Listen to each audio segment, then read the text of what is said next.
Ранним утром 30 марта нас собрала дежурная машина и отвезла в аэропорт. Так началась наша увлекательная командировка в Момский район.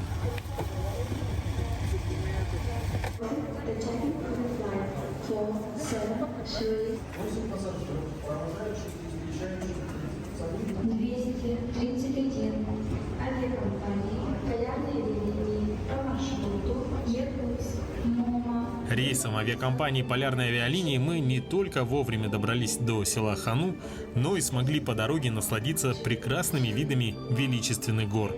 Именно в Момском районе находится самая высокая гора северо-востока России – гора Победа.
Моя задача — обслуживание самолета, обслуживание встреча, вылет. Сколько времени примерно уходит на то, чтобы прилетевший самолет, прибывший, обслужить полностью? Полностью час. Час где-то, да? Час, за час обслуживаем, он прилетел, час обслуживаем, и он вылетает. Это заправка? Заправка, оформление пассажиров и так далее. Время года какое вам больше нравится работать? Зима, конечно, лучше. 50 градусов бывает, больше 50 бывает. Наверное, вот эта погода самая комфортная, наверное, да? Да, это хорошо, да, и пыли нету, ничего нету. А летом как здесь, комары есть? Обязательно. Как без комаров. Это получается счетчик, да? Это счетчик, да, заправка самолета. Ого, это я вижу там 1500 литров? Или нет, там больше. Больше, да? 2000 литров заправить. О, это чтобы долететь до Якутска, да? Да. По-разному, от загрузки зависит. А вот наши горы, наши просторы. Все, познакомимся, посмотрим, снимем. Еще увидимся, я думаю. Обязательно. Вот это символ? Вот этот, да, села Хану. Символ села Хану. Да, буква Ю на горе. Но здесь она еще не так очень видна, вот там будем. Потом сейчас пройдем и там снимем с ворот. Там она лучше, четче видна. Здорово. Да, здоровско. Мы туда за ягодой ходим. Она кажется, что очень близко. Но если пойдешь туда, там ноги сотрешь. Здесь мы проведем несколько замечательных дней, будем снимать для вас интересные сюжеты. Ну, а я, в свою очередь, в этом выпуске передачи «Испытанно на себе» расскажу про то, как это все происходило. Как видите, нюансы аэропорта на Хану. Здесь в автобусе находятся пассажиры, ну а багаж прицепляется, тележка с багажом прицепляется к самому автобусу. Это, мне кажется, большой плюс, потому что время ожидания самого багажа сокращается до минимума. Он в 2000-х годах действовал еще. Ну вот, потом новый построили. Вот у нас новая вышка там стоит. В общем, оборудуемся.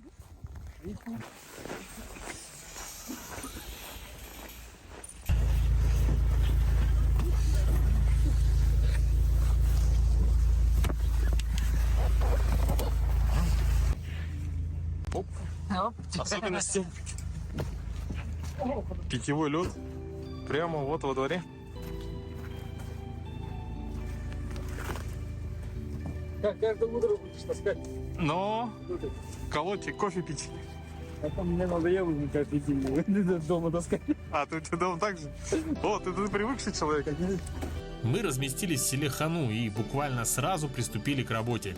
Нам нужно было торопиться, ведь уже на следующий день мы выехали в Сасыр, где должен был начаться слет оленеводов Момского района. Все, мы поехали.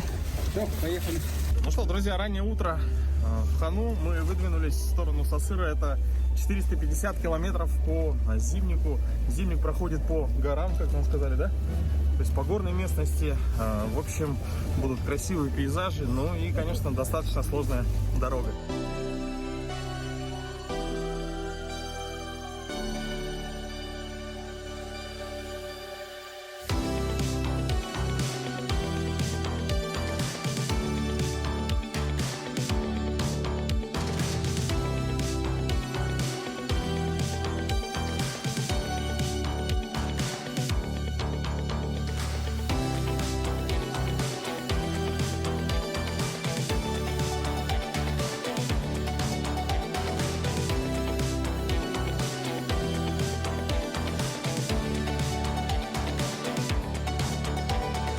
Так, друзья, ну что, позади нас находится вон там вот самая большая, да, наледь в мире, называется она Улахан-Тарын.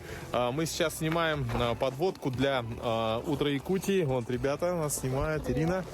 Так, и еще кое-что здесь прямо рядом с нами. Вот давайте даже не выключая камеру, я подойду и покажу вам такие вот достаточно крупные волчьи следы.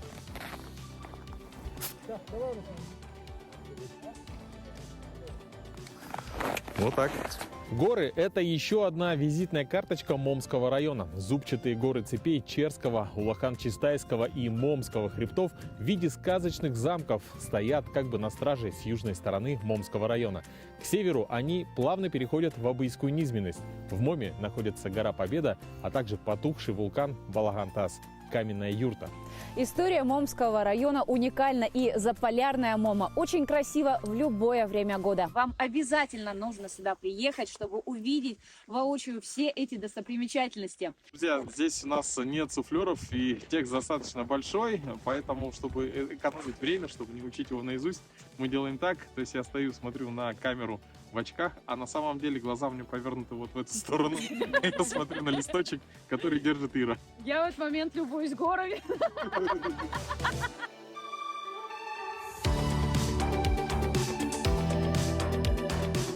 Наш путь пролегал по Зимнику. Это зимняя транспортная артерия, которая соединяет поселки. Специфика Зимника такова, что скорость передвижения порой бывает очень низкой из-за большого количества кочек. Но есть и еще одно коварное препятствие – это наледи. Они представляют собой многоэтажную конструкцию, состоящую из нескольких слоев льда, воды и, если вода уйдет, то пустых полостей.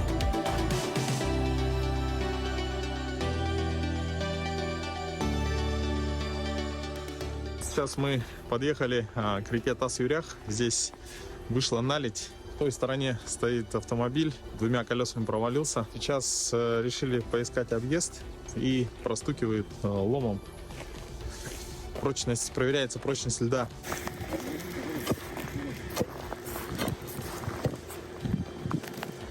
Пробивает, да?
Так, поехала разведка.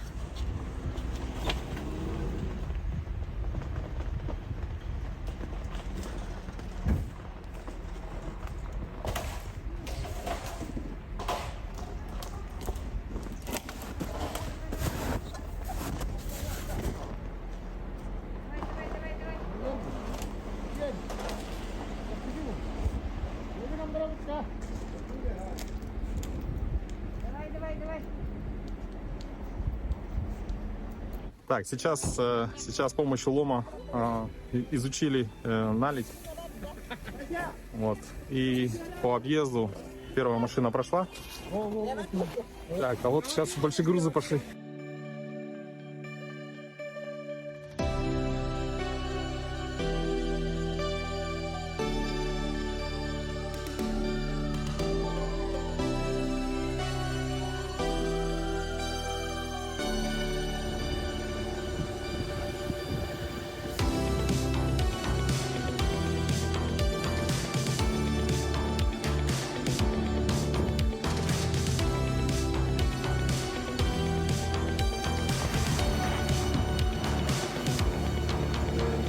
Автомобили максимально облегчили.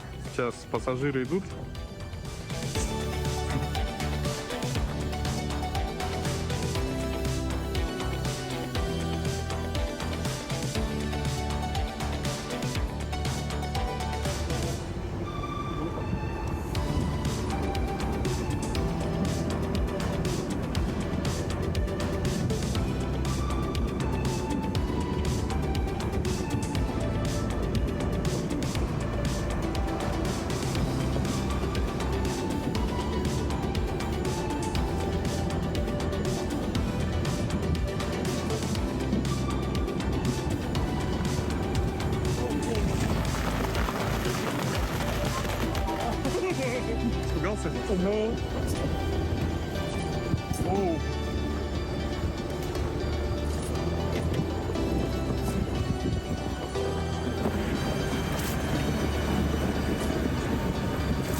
Жители села Хану, а также села Сасыр отмечают, к таким сложностям привыкли и северным спокойствием обходят наледь. В основное весеннее время у нас такие проблемы, наледь.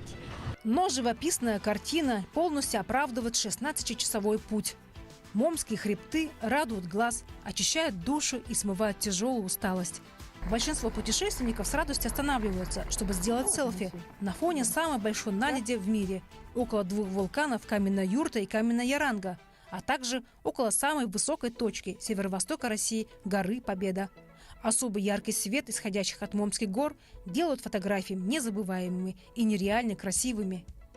Как для жителя Улхан-Чистайского наследия, горы – это для меня все. Это чистый воздух, это приобретение новых энергий, новых творческих идей и вообще продолжение жизни.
Ну что, друзья, поселок Сасыр, 16 часов в дороге, пройдено 300 километров, хотя мы думали, что расстояние 400 километров. Вот, где-то 100 километров где-то, к счастью, потерялось. Вот, мы этому рады. Все, будем размещаться, ну а завтра будет у нас очень плодотворный рабочий день.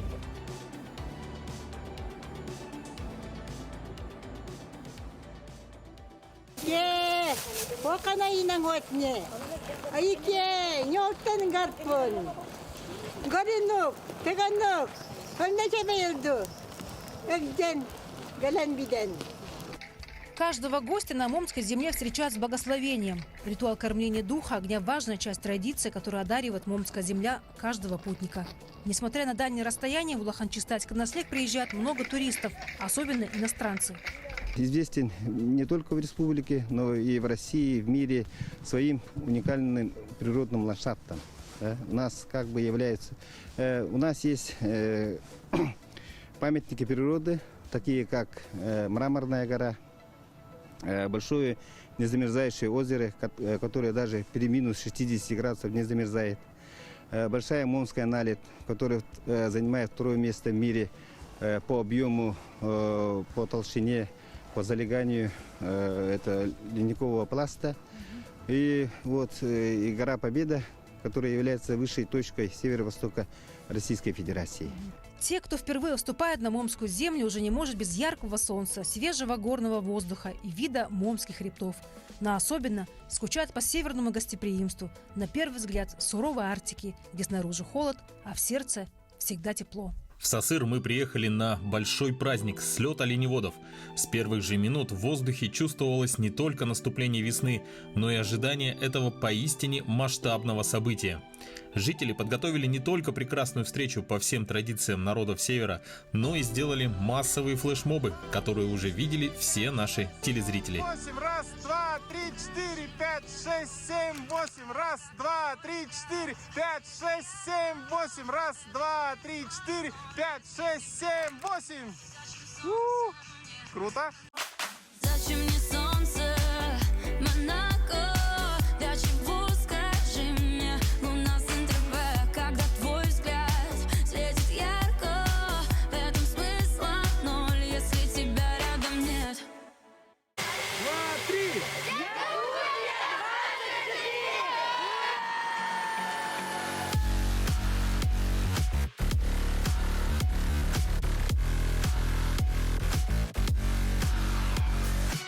Мы прибыли на место проведения слета оленеводов Момского района. Здесь на территории аэропорта, как видите, уже расставлены юрты.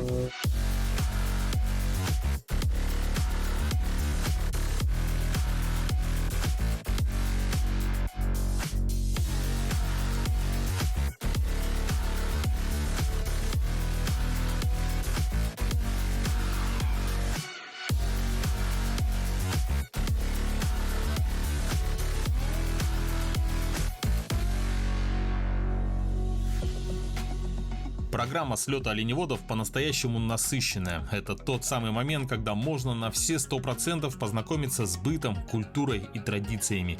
Тут есть все, начиная от оформления юрт и национальной кухни, заканчивая зрелищными гонками на оленях.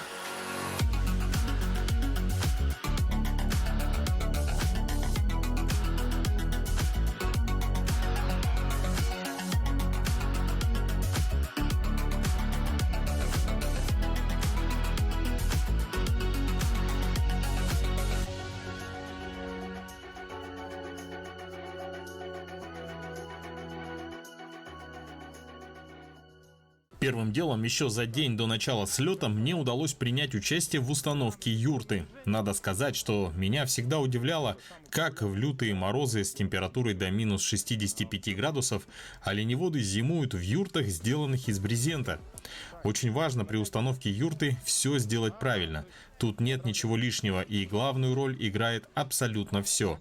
И печка-буржуйка, и пол из веток, которые укладываются строго определенным образом, и настил из шкур оленя. В общем, юрта оленеводов – это само совершенство по соотношению мобильность, тепло и уют.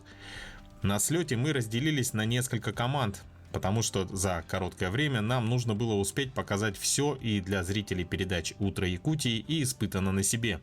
Мне посчастливилось снять самый вкусный в прямом смысле этого слова сюжет. Был он про национальные блюда. Доброе утро, дорогие телезрители. Сейчас, я думаю, самое главное в любом утре – это завтрак. Завтрак должен быть питательный, сбалансированный, и я думаю, что взгляды на завтрак у каждого свои. Но мы сегодня находимся в Момском улусе, в селе Сасыр, и, как вы видите, очень красивый, богатый стол сейчас находится передо мной, и хозяйка этого стола Елена Степановна. Доброе утро. Здорово. Елена Степановна, ну расскажите о особенностях национальной еды.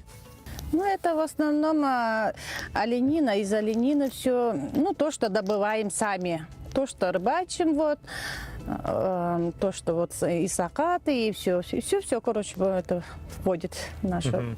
А скажите, вот есть какое-то самое, можно сказать, вот взять какое-то блюдо и сказать, это визитная карточка национальной кухни? Ну, наверное, во всех праздниках деликатес – это язык оленей. Кровяная колбаса, вот, оленей, ивай. А вот эти сушеное мясо. Мы всегда вот постоянно заготавливаем их, И когда даже вот летом, когда с детьми ездим, быстро-быстро, как вместо конфетки по-быстрому едем. Ну, вот как завтрак и как этот. Это вот вяленое мясо. Вяленое это мясо. оленина. Я могу подтвердить, друзья. Можно из оленины, можно из сахатина. Ну, иногда добываем сахатина. Ну, у нее мясо тоже чуть Но подобное. вяленое мясо очень удобно тем, что оно не портится. Да, она не портится. И когда И она долго его употребляешь, сохраняется. оно прям очень питательное. Да, да. Это по-быстрому, короче. А это я вижу облепиха, да, у вас? Это морожка. Ой, морожка. Это морожку собираем. Это голубика собираем тоже сами.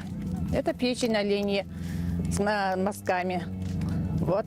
Мальма тоже осенью ходим на подлетку, заготавливаем. Налим, тушеный налим.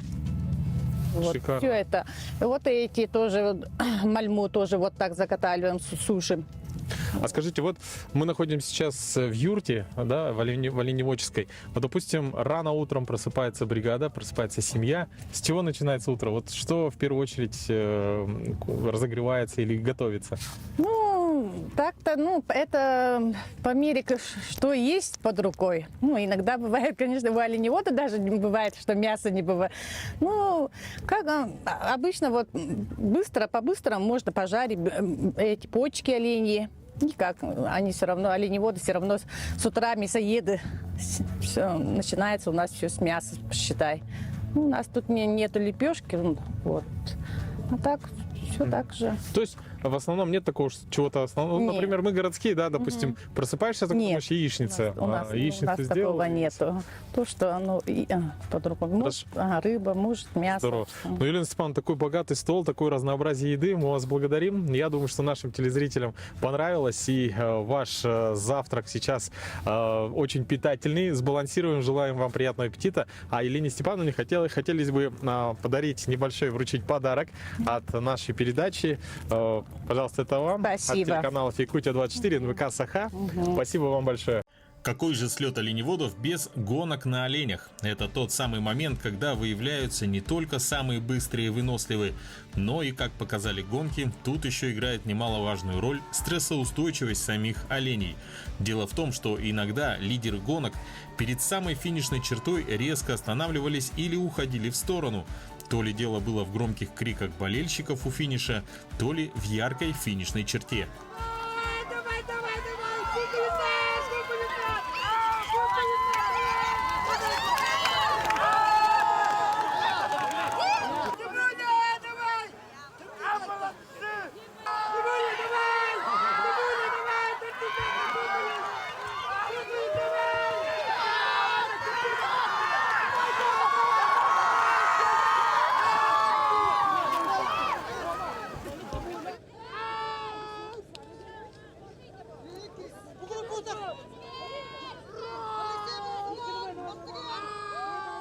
Категории заездов были разными. Участвовали и мужчины, и женщины, и ветераны. Также были гонки на упряжках и верхом на оленях. Но еще был заезд для детей, где самой маленькой участницей была Глафира Соловьева, ученица 2 класса. Глафира, вот расскажи, пожалуйста, вот это твои первые гонки? Да, Понравилось? да. Ну что было самое-самое трудное? Ну, не знаю, это все трудно. Я боялся. И я боялась проиграть. Ну, не знаю. А олени же такие... Олень для тебя это какое животное? Ты не боишься оленя? Нет. А как ты им управляешь? Ну, папа меня научил. А тебе не страшно соревноваться с мальчиками? Нет. А девочки твои знакомые, подруги не участвуют в гонках? Нет. А почему ты участвуешь? Расскажи, почему участвуешь. Папа мне сказал, и я сама. Не менее зрелищным и напряженным был забег самих оленеводов в полной экипировке.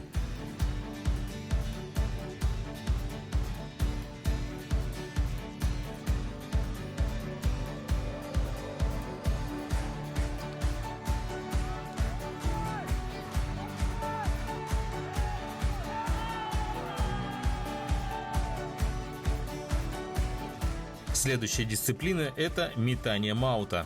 От этого умения зависит очень многое. Настоящий оленевод должен правильно и максимально метко забрасывать маут. По завершению соревнований мне посчастливилось поучиться этому искусству.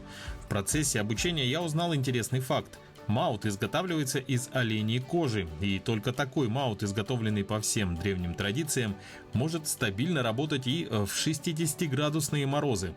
Все зарубежные аналоги либо изделия из веревок дубеют на таком морозе и не выполняют своих задач. А почему не используют обычные веревки? Не, они не открываются. Кидаешь, не открываются. А вот сейчас финские тут. И вот капроновые веревки нет. Раньше вот делали, не сейчас, которую туфту делали, а раньше вот настоящий капро. Вот эти ловим. То есть это уже такое отработанное, выработанное годами, веками, да? То есть инструмент. Да. И он не изменяется, не изменен. Да. Так, ну давайте еще раз попробуем. А вот финские мауты же есть, вот, которые делают красные. Они вот на морозе сейчас как проволока становятся, не кидают. Поэтому вот эти самые хорошие мауты сейчас кидают. Я правильно делаю? Нет? Чуть-чуть. Вот так, поменьше. Вот так делать, ну вот так. Так. А вот стоячие ловят, которые, да, спортсмены, бегущего оленя не поймают никогда. Да? Да. Это разная техника надо делать. Мы же бегущих оленей ловим. Ну. Так, я немного напотал. Да, нормально. Еще, да, можно? О, где? Вот здесь. Теперь вот это. Так, Жору попросим. Побегать, да? Так, потом вот так, да? Да. И я вот это зацепляю так, и следующее вот уже наматываю сюда. Да.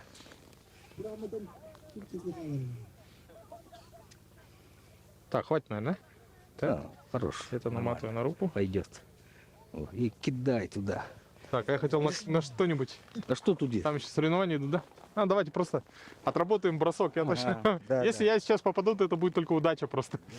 Так, ну что? Бери и вот так кидай, бери и вот так. Во. Для первого раза получается уже нормально. Плохо, да, раскрывается. Испытано на себе. Казалось бы, это хорошее завершение для столь насыщенного дня. Но нет, мне удалось еще и научиться верховой езде на олене. Хотя существовала одна единственная, но очень серьезная проблема. И все, мы запрягли, поставили седло. Все очень просто. Очень страшно. А сколько килограмм выдерживает? Ну, 70-80. 80? Ну, предел 80. Предел 80, да? Да. Ага. Ну, на дальнее расстояние, а так, на близкое его. Можно. Я 90 могу сесть, да, на него? Да.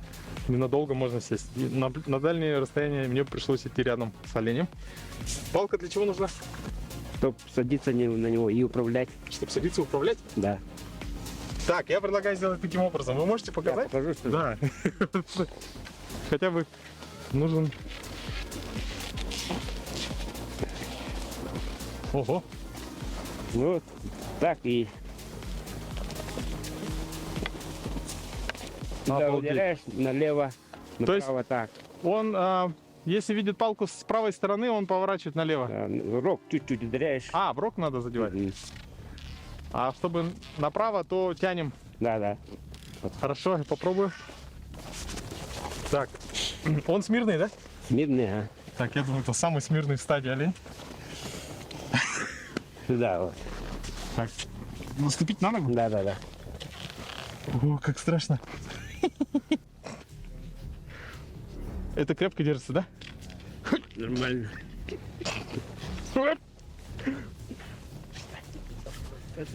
Это да. Так. Следующий. Он же... Прости, пожалуйста. Я еще поужинал же. Палкой вот так. А, можно опереться? Да. Как вы поняли, проблема – это лишний вес. Дело в том, что для длительных переездов верхом на олене вес наездника должен быть около 70 килограмм. То есть, чтобы уверенно передвигаться верхом на олене, мне осталось кинуть всего лишь килограмм 30. Чё? Классно. Испытано на себе. Испытано на себе.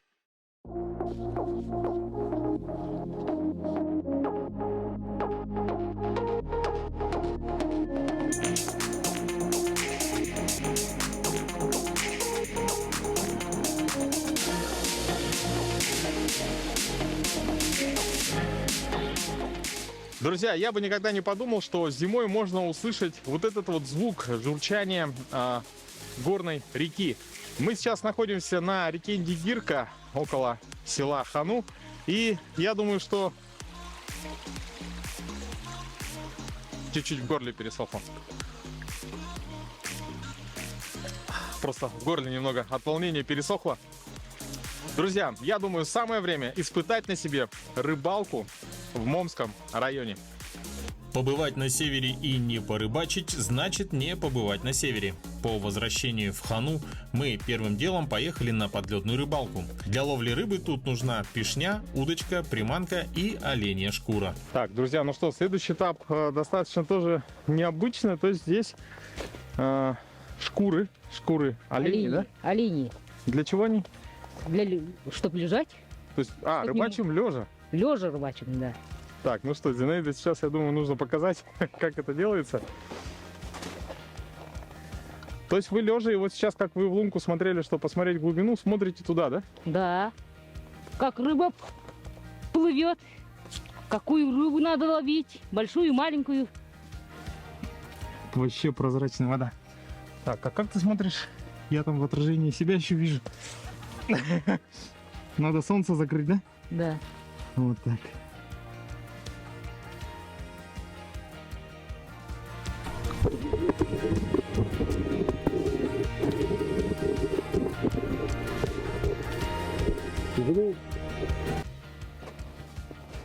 Забыл сворачивать. Осторожно, вы пугаете рыбу. Здесь очень много. Тихо, не пугайте. Слушайте, они приехали, как будто их на автобусе высадили. Они вот с той стороны такие прям толпой пришли.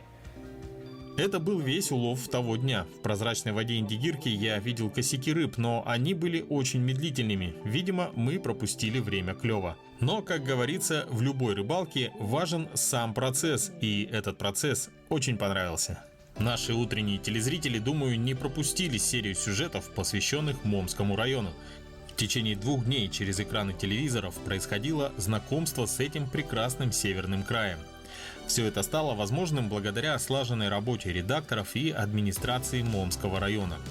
Хотелось бы еще раз поблагодарить всех героев наших сюжетов и в отдельности Алексея Варламова, который не только сопровождал нас все эти дни, но и стал неотъемлемой частью съемочной группы. Для финальных съемок передач «Утро Якутии» и «Испытано на себе» мы сделали восхождение на символ села Хану, на Ю-гору.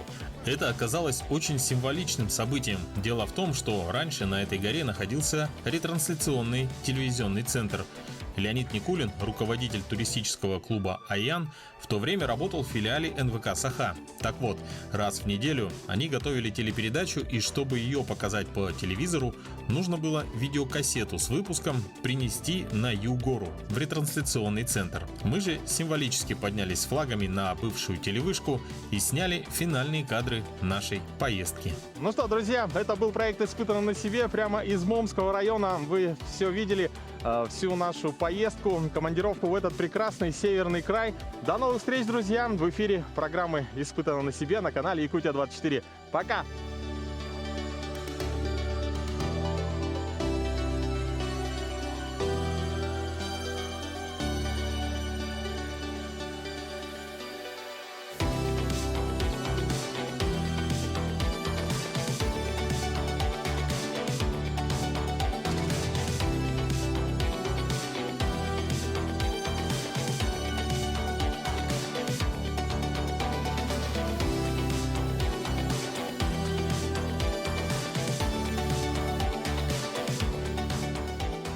Момский район, Якутия 24!